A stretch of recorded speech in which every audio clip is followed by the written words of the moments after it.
La 4G Batelma vous présente Ni Vava.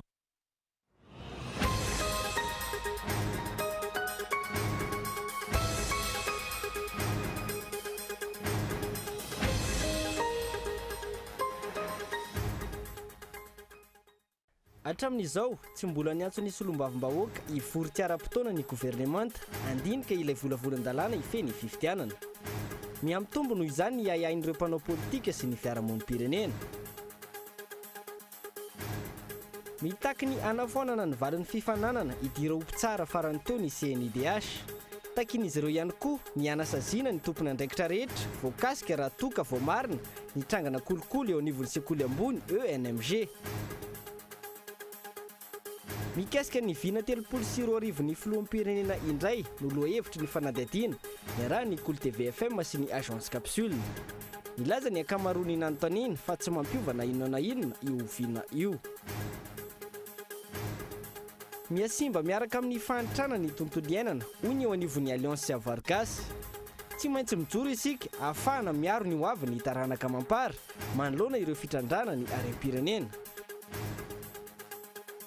Eo amin'ny maresaka iraisam-pirenena, naneo ny heviny avy hatrany ny filoham-pirenena Amerikana omaly taoriany ny fitifirana nataon'ilay tovolahy 27 taona tao amin'ny toeram-pianarana iray tao atsimo atsinana ny Floride. Ny andindinin'ireo arahinao afaka fotoana fohy.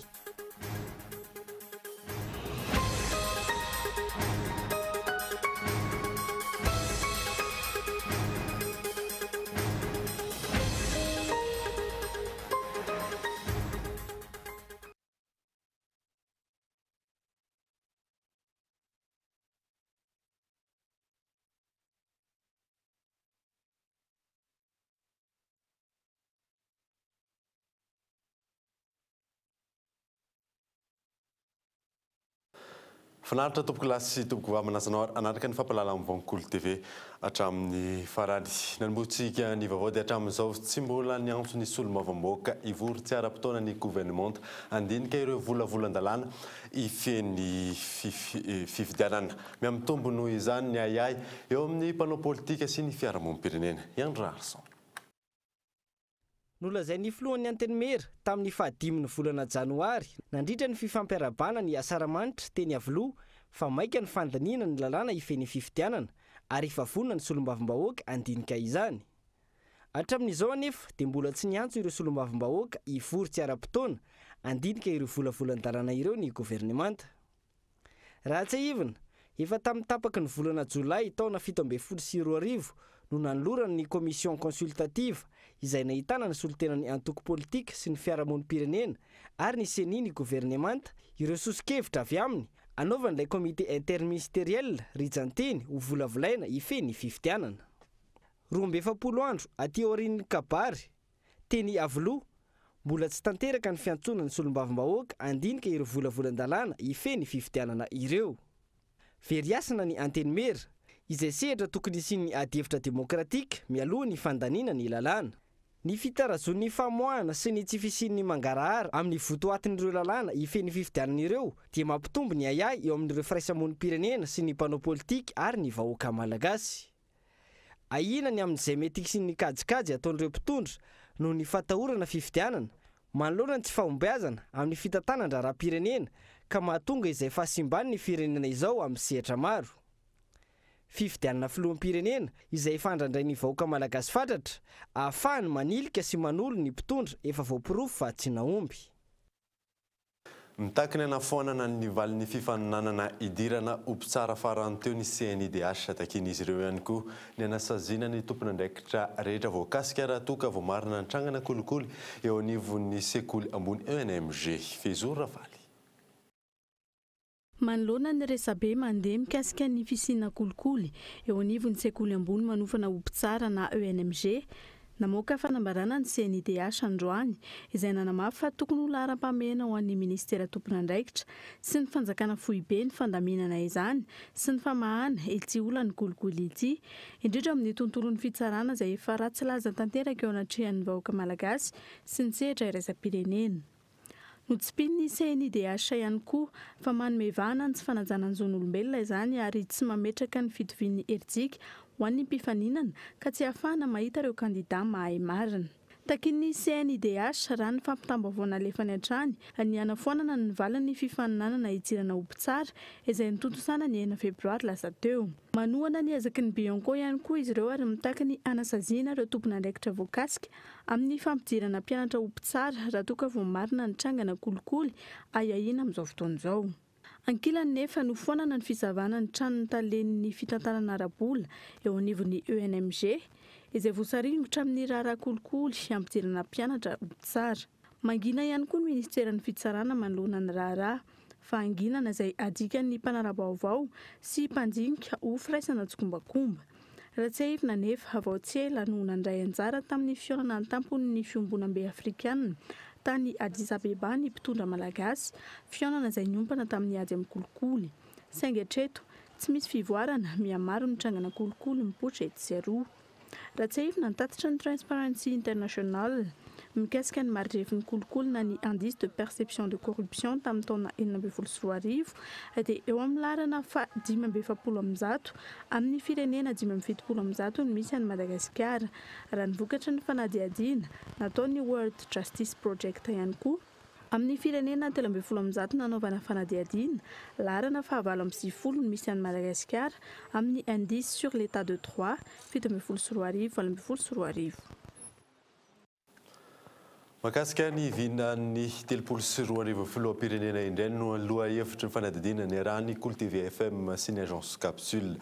Laza ny akamaroany izay nanontaniana fa tsy mampiova na inona io vina io. Fanadihadiana miantarandriana evo. Vina 3 ny filoham-pirenena na ny fisandratan'ny Madagasikara. Ahoana no fahitanao io vina io?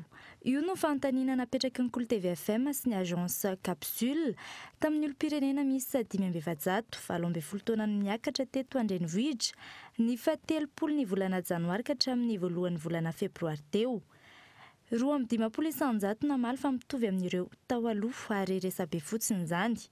7 tsy nanan-kambara ary ny 10 ny laza fa tena mahavelom-bolo io vina 3 io.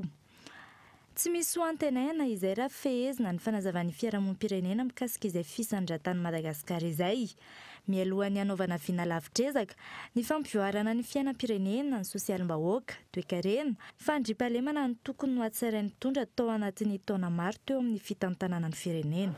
Olo-pirenena zany dia ny androany aloha jereny hoe nanahoana ilay vina izay nitondrana anay satria efa nandray firenena ianao moa zany raha ny tokony izy dia efa manana projet de société ianao nanana vina ianao dia efatra taona zay no nitondrana teo dia izay no tsarahan'ny olona aloha zany hoe hatreto aloha zany ilay volaniny ilay fianarany zanany ilay fiarahamonina amin'ny ankapobeny mihitsy hoe nanahoana ilay fitantanana raha ohatra ka hoe zao fahasairana ny vahoaka zao no jerena mahantra dia mahantra ny vahoaka malagasy ka raha toka tsy jerentsika ilay androany ahoana moa ny atongavany amin'izay 3 Misy ambadika politika ihany koa io filazana ny fisandratan'ny Madagasikara io raha ny fanazavana.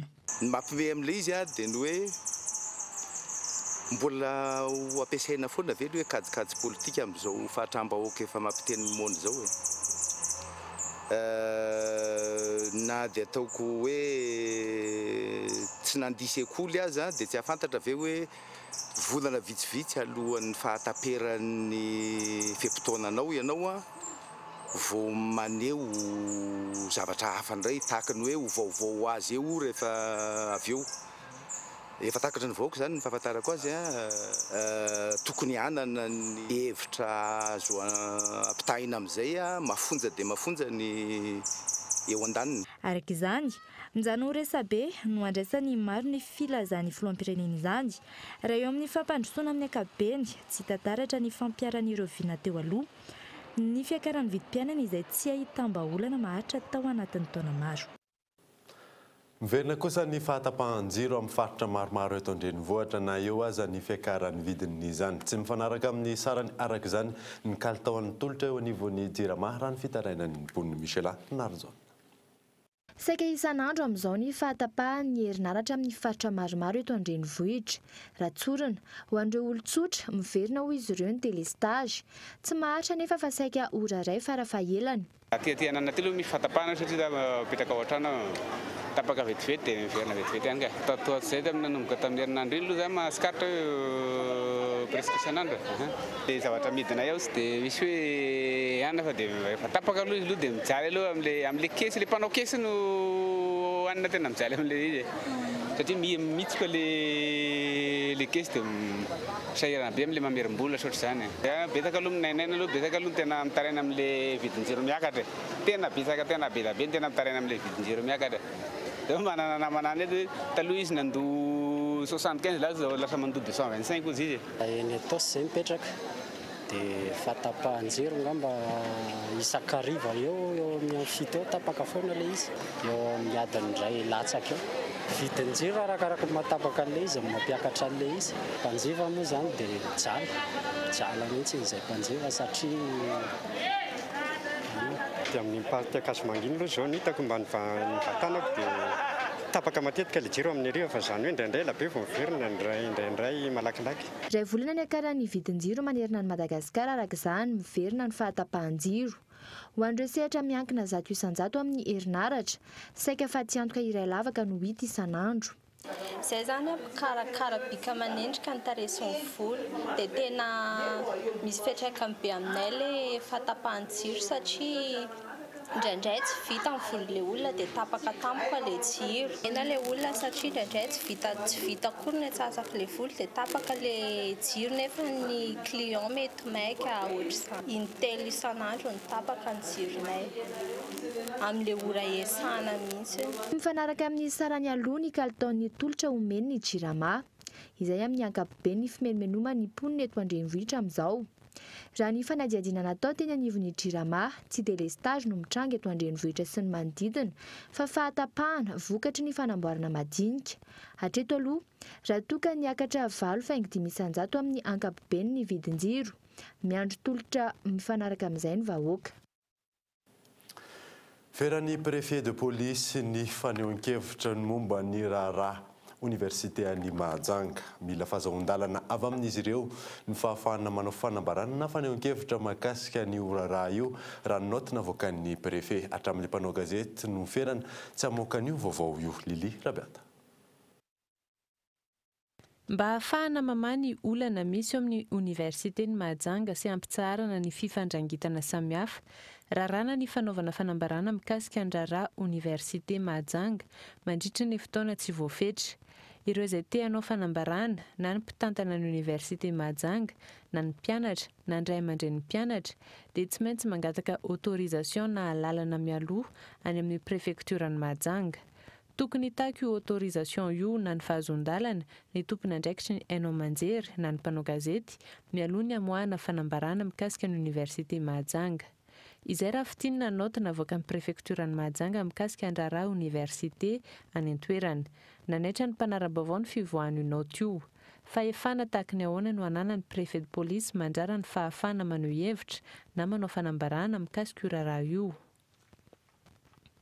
Olana mampifanolana ny mpiatsehatra eo anivon'ny université, ny mpianatra sy ny mpitantana, io olana andrarana ny fanehoan-kevitra io.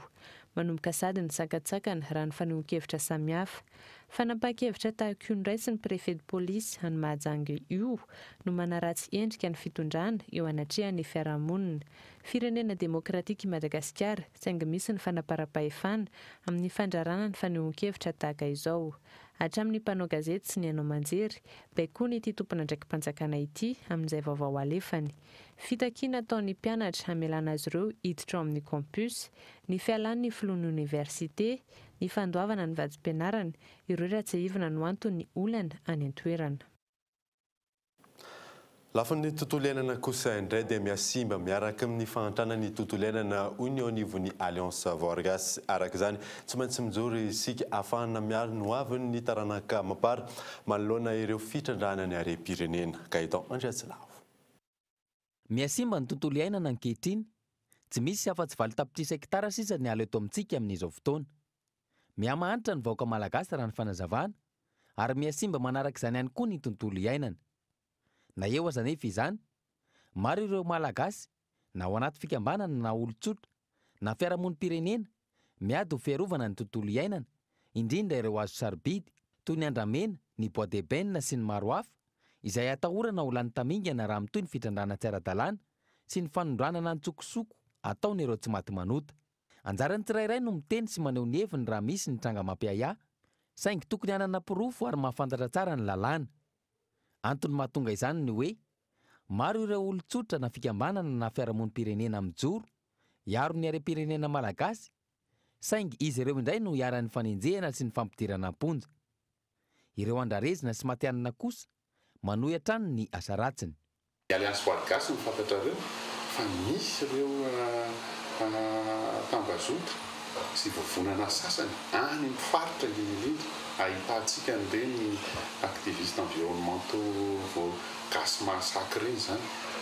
Fa ny mampalahelo amin'ny any amin'ny faritra eto an-drenivohitra ary moa tsy dia misy mihaino loatra ny firaisamonim-pirenena fa maika fa ny faritra dia tena mampalahelo loatra zany dia reny misy managadragadra foana reny zany le olona misy antony misy amatona ny arina sasany mampalahelo dia fa nefa anjara ndraiky ny firaisamonim-pirenena misy no miteny ary efa fampianatra zay fa rehefa miteny dia miainga amina tahirikevitra mitombona.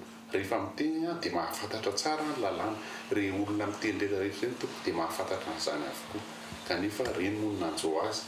Vao tselakory nomena mari-pakasitrana ireo malagasy nijoro hiary ny tanindrazany tsy nanaiky ny fitrandrana tsy ara-dalàna ny kolikoly sy ny fanondranana ny tsokosoko ny harem-pirenena. Pirofo entina milaza fa maro ireo malagasy tsy manaiky ny fanaovana kaboraraka ny harem-pirenena ho fanomanana melony ho avy ny taranaka mapara. Ny zava-misy anefa arerahan'ny rehetra mahita dia ny hoe mangina ary tsy ahitanteny ny mpitondra fanjakana manoloan'izany. Fa anginana izay mahatonga ny sarambabem-bahoaka ilaza fa misy tsy mazava ary mety hisy ny firaisana tsy kombakomba. Io maraina io no nanomboka ny andeha fa 7 amin'ny congrès des pharmaciens sy ny salon de la pharmacie tsy amin'ny CCI Ivato congrès izay arahany ireo mpivarotra sy mpizaha fanafody malagasy sy ireo avy amin'ny ranomasimbe indiana mandritra ny 2 andro. Ny Andro Arson. Aritra 2 andro ny congrès des pharmaciens sy ny salon de la pharmacie ataon'ireo mpivarotra sy mpizara fanafody aty amin'ny ranomasimbe indiana. Tanjona amin'izao hetsika izao ny ampahafantarana ny olona ny tena asa ny mpivarotra sy mpizara fanafody aty amin'ny ranomasimbe indiana.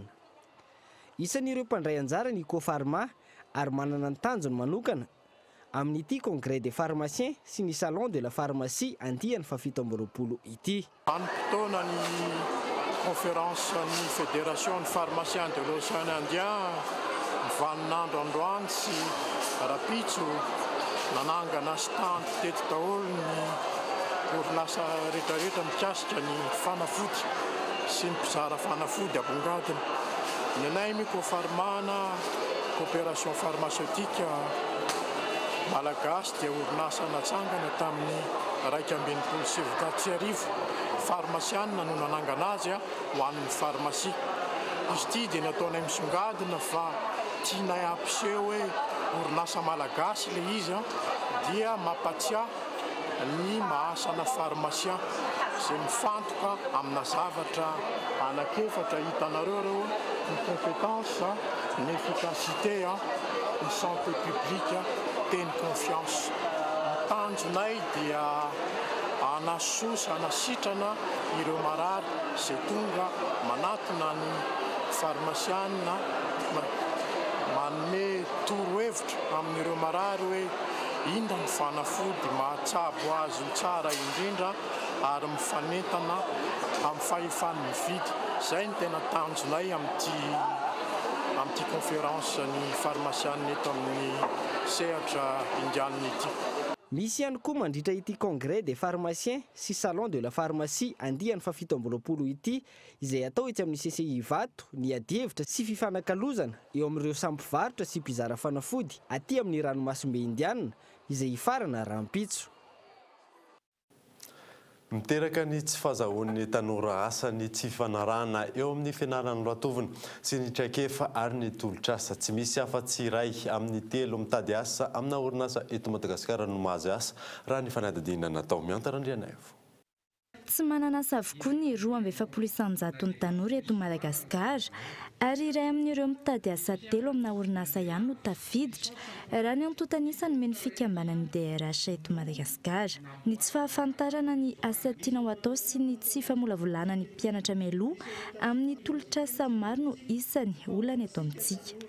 Tsy mifanaraka amin'ny fianarana sy traikefanana ny ankamaroan'ny tanora ny asa misy. Ampy an'ny tanora ny olana tsy resaka isa fa resaka qualification ary ny orinasa koa nefany misy toerana ray isaky ny toerana 3 tadavana tsy ahitana olona tsy mifanena zany le olona mitady asa sy ny asa tadavana. Ny amin'ny hevitray dia ny zavatra voalohany aloha le tanora mandrato fianarana mandeha lavitra be indraindray tsy fianarana tiany akory io, tsy fianarana motive azy akory io ary mandeha lavitra be izy tsy fantany akory inona ny débouché tadavana.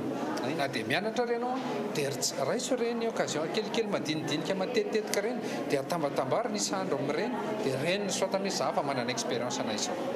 Tsy ampy fanaovana fampiarana ny fianarana eto amintsika ary izay no isan'ny antony tsy fahampiany traikefan'ny tanora raha ny fanazavana hatrany.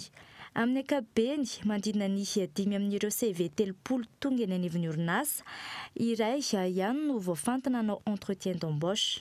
Dia inona ny anton'izay satria atsika tanora atsika ho za satria zany mbola mianatra atsika tanora niomana foana isika ny azo diplôme fa tsy niomana mihitsy atsika ny hiasa hany ka rehefa azotsika le diplôme rehefa tonga any amin'ny orinasa sika hitady asa tsy manana le zavatra takin'le orinasa ka izao manomboka androany dia asa mijanona eo ambony fianarana fa mandehana mivoaka mitady traikefa araka le teneny monsieur Jean-Luc teo ny traikefa tsy eo mitady tsy eo misizana any fianarana no orinasa. Hatreto mandrina ny 5 hetsy ny tanora mitady asa isan-taona. Manomboka eo amin'ny fari-pahaizana bac +2 kosa no ahitana tolotr'asa avy amin'ny orinasa eto Madagasikara betsaka indrindra. Tandray ranaraka dokavarotra isika ao anatin'ny tapany faharoan'ny vaovao ny jerentsika ny taom-baovao malagasy izay ankalazaina ny 17 sy 18 martsa ho avy izao eo ihany koa ny Jeux olympiques d'hiver any Corée laharana fa 27 no misy ny Mialtina Claire tamin'ny slalom géant. Rehefa avy eo ary.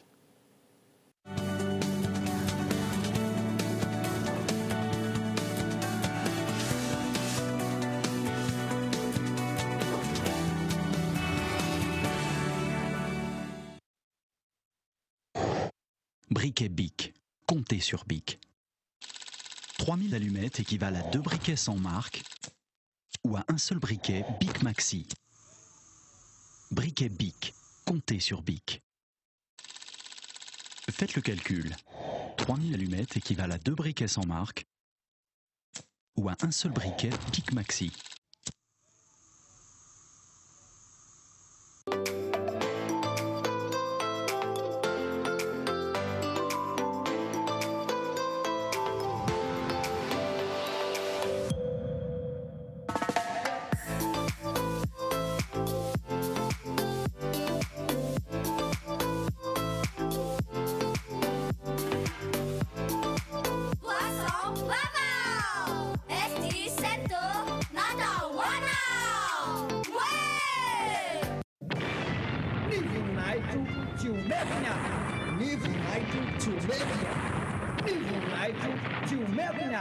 La grande fête de célébration internationale de Yaosu, 4 mars 2018. 4 mars 2018. Fankalazana manetrika ny Yaosu no namerenan'ilay tena anaraka izay mitondra famonjena ho an'ny olona rehetra. Izy ny festival goavana atao fankalazana azy. Ary carnaval lehibe amin'ny 4 mars izy. Tao daholo isika rehetra hevitra mahaitra azy. Miaraka amin'ny ambassadorany Yaosu, Samuel Jean Edouard.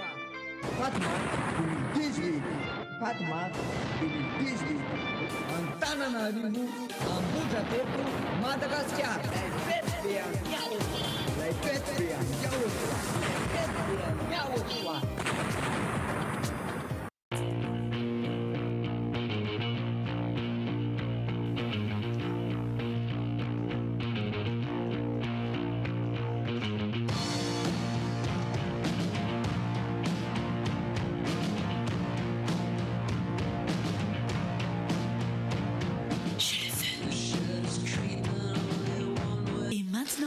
Découvrez le F1 Plus 4G en Telma Shop pour seulement 149 000 ariary. Telma, numéro 1 des vrais cadeaux.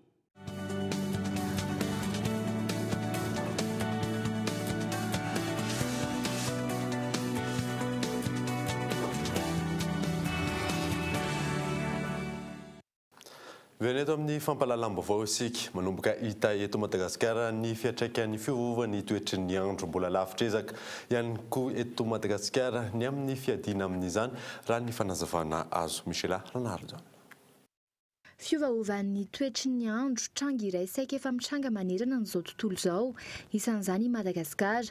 Manomboka hitana aiza na aiza eto Madagasikara fa indrindra manoloana ireo fambara maro ny fiantraikan'ny fiovaovan'ny toetry ny andro raha ny fanazavan'ny Tale Jeneraly ny famantarana ny toetry ny andro androany. Fiovavan'ny toetr'andro izany efa fantatra hoe efa miantraika be eto amintsika amin'ny fiovavan'ny toetr'andro.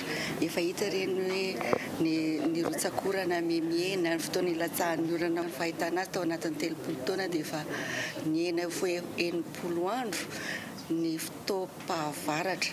Raha taloha tsika nanomboka volana novambra ka hatrany farany avril no tokony milatsaka izay ny atao hoe fotoam-pahavaratra dia amin'izao fotoan'izao zany izy le fotoana tena ilatsahan'ny orana matetika hita amin'ny faritra eto Madagasikara zany mihitsy efa misy ena ho enimpolo andro izay fotoana ilatsahan'ny orana izay.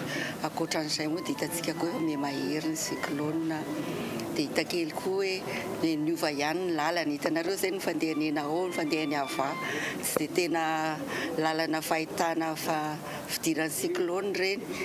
Dia ny hitantsika koa matetika koa ny fisian'ny haitany efa tsy any amin'ny any atsimo intsony izao ny haitany fa hitantsika ireny tamin'herintaona tsampony rotsakorana. Arak'izany, niena enimpolo andro ny fotoam-pahavaratra.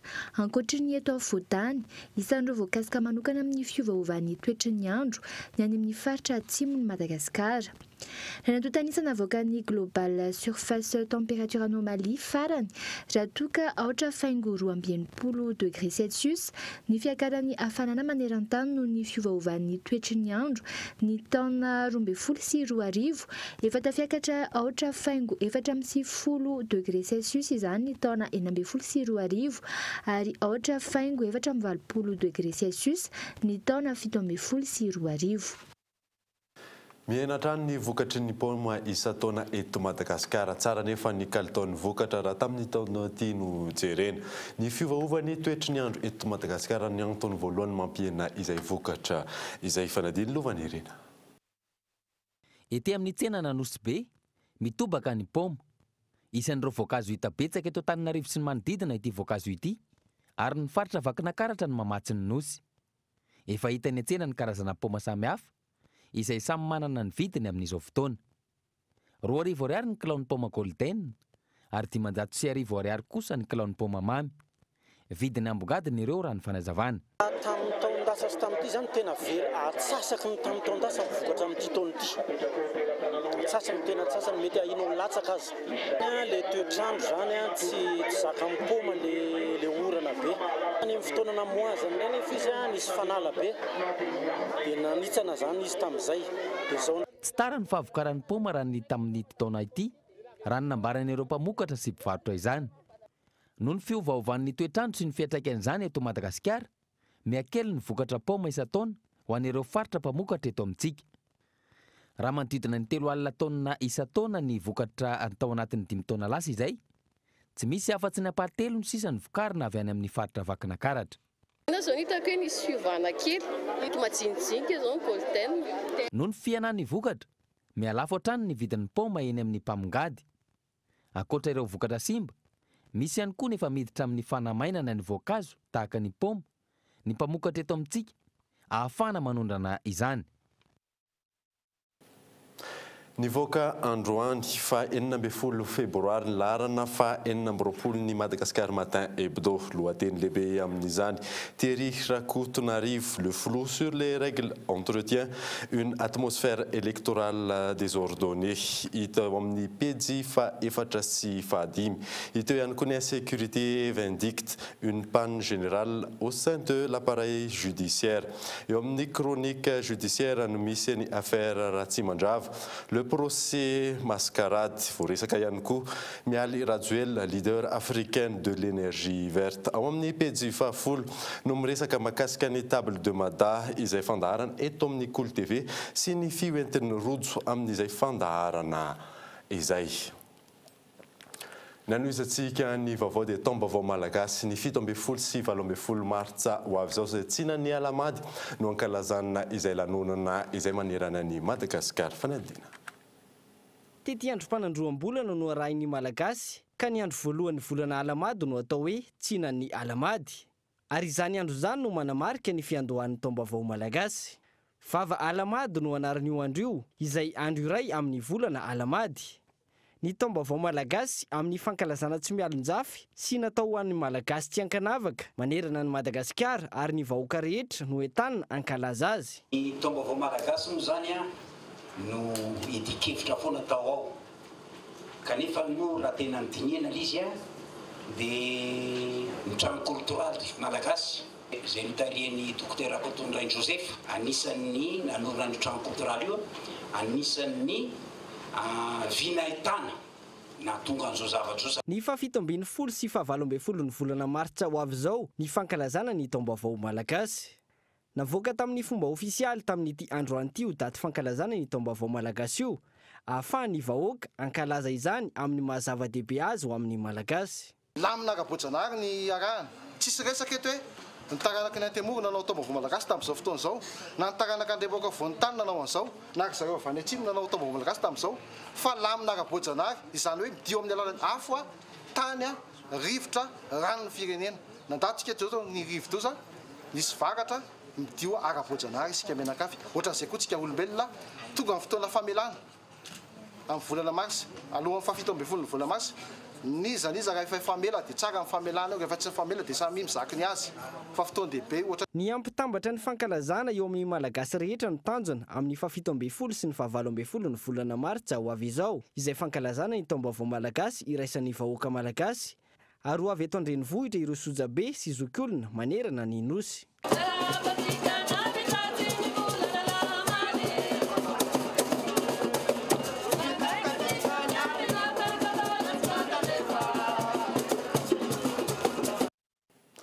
Ho an'ny sinoa kosa indray dia manomboka amin'ity androany ity ny année du chien ity toninandro ity izay mifanaraka amin'ny balance samy manana ny fankalazana io taom-baovao io ireo faritra sy firenena maro manerana n'izao tontolo izao amin'izay fotoana izay nanolorany zokiny indrindra ny fanomezana sarobidy ho an'ny zandro olona ity taona ity izay ambaran'ny sinoa fa ho taona ny fifampitokisana amin'ny 4 febroary 2024 indray araka izany ny taom-baovao sinoa manaraka.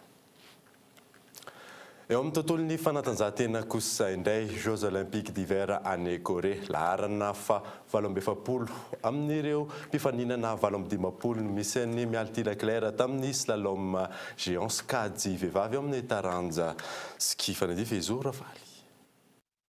17 sekondra taorian'ilay Amerikanina nandrombaka ny medaly volamena no nahatongavany Mialy Leclerc na Mia teratany malagasy mandray anjara amin'ny taranja ski grand slalom sy kajy vehivavy ao anatin'ny Jeux olympiques d'hiver 2024 tontosaina ny Corée hatramin'ny 18 febroary izao. Isan'ireo top 50 Mialy izay mitana ny laharana fa 17 maneran-tany raha toka teo amin'ny laharana fa 15 amin'ny mpilalao 120 no nisy azy teo amin'ny fazy éliminatoire ka nahatonga azy ho voasoratra ho isan'ireo mpandray anjara amin'ny lalao famaranany. 2 minitra sy 1 sekondra sy 2 ampahazato no fotoana ny lalaovany teo amin'ny fiodinana voalohany ary 1 minitra 17 sekondra sy 12 ampahazatony teo amin'ny fiodinana farany.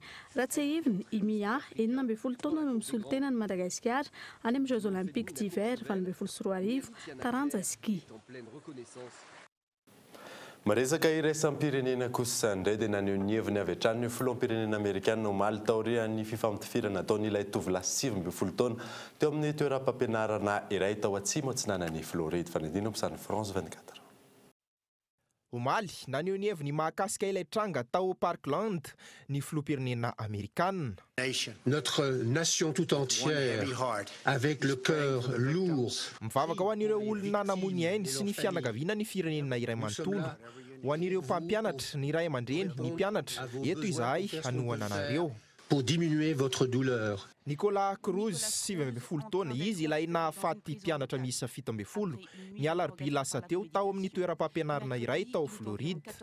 Miisa 17 araka izany ny fanamelohana nyity tovolahy ity.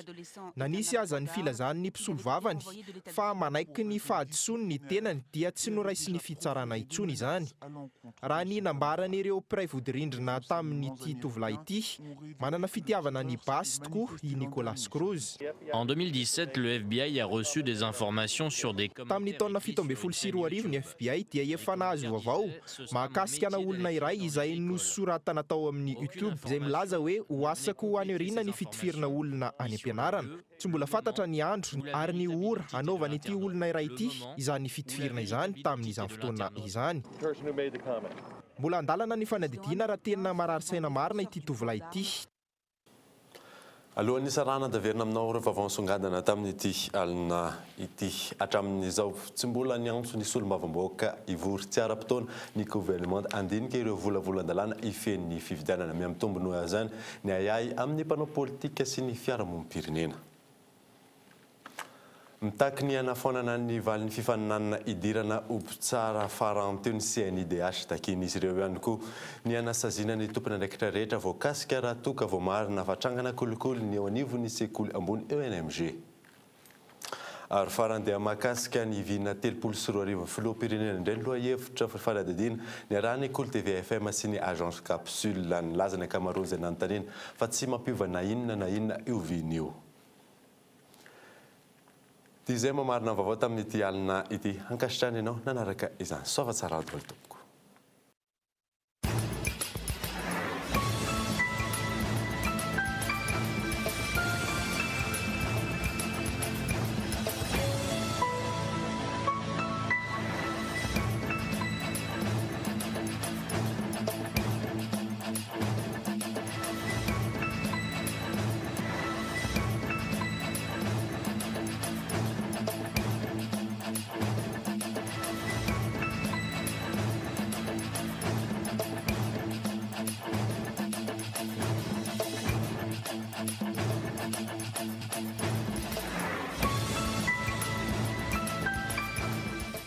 La 4G by Telma vous a présenté Ni Vavao.